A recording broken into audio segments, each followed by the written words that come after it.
பரிசுத்த ஆவியானவர் ஊற்றப்படும் போது என்ன நடக்கும் தெரியுமா?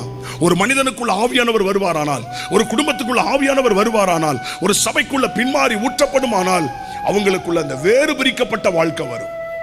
வேறு பிரிக்கப்பட்ட வாழ்க்கைன்னு யார்ட்டையும் பேசாம சிரிக்காம அப்படியே வெள்ள உடுத்திக்கிட்டு அமைதியா ஒரு ஓரத்துல உட்காரத நான் சொல்லல.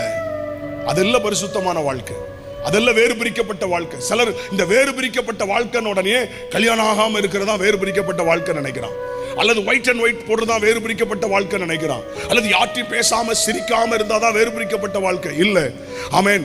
மற்றவர்கள் செய்கிற எந்த பாவத்திற்கும் உடன்படாமல் எந்த இடத்திலும் தன்னை பரிசுத்தமாய் காத்துக்கொள்வதே வேறு பிரிக்கப்பட்ட வாழ்க்கை.